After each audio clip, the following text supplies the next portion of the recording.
Gvern Laburista dejjem ħadem sabiex l-anzjani Maltin u Għawċin jgħixu ħajja aħjar.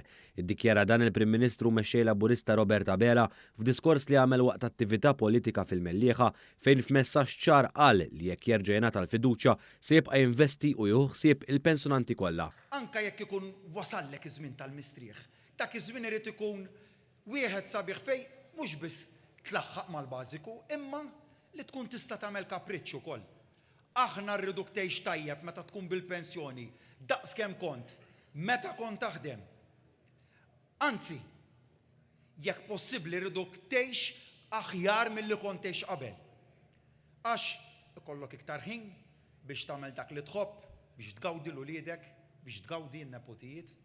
U huwa għalhekk li nemmnu f'politika li tinvesti fin-nies. Il-mexxej Laburista semma kif sena wara sena Gvern Laburista żżid il-pensjoni tal-anzjani u hekk se jkompli jagħmel jekk jerġa' jingħata l-fiduċja għal 5 snin li ġejjin. Taħt Gvern Laburista l-anzjani se jkomplu wkoll jirċievu iċ-ċekkijiet. Issa daqt bqgħu ċerti u żguri li daqt jgħiduli li mhux suppost batnieh iċ-ċekk għax ġejja l-elezzjoni. Aħna l-ġid nibagħtuh kull sena u mhux meta tiġi l-elezzjoni.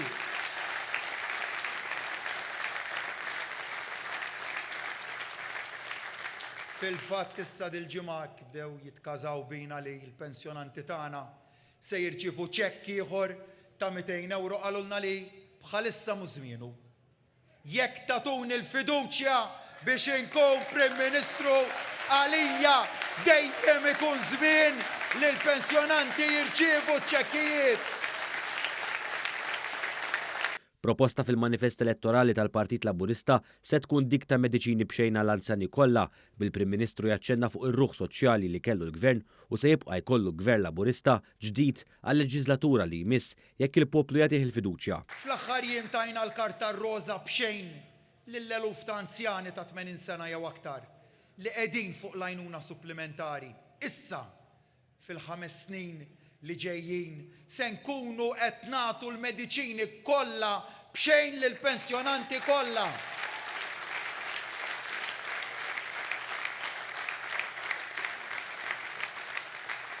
Ħadd ieħor ħalla lill-anzjani bla mediċini, aħna se nħallu lill-anzjani bla kontijiet tal-mediċini.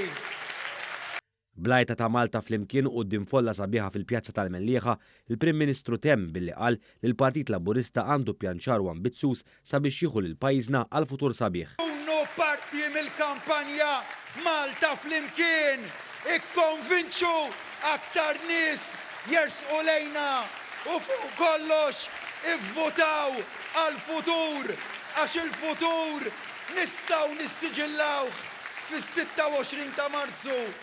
Irid ikun futur li jarana naħdmu flimkien għal kwalità ta' ħajja aħjar f'pajjiż maqut, f'pajjiż fejn kuljum nitkellmu dwar kif se nkunu tim Malta aktar b'saħħtu.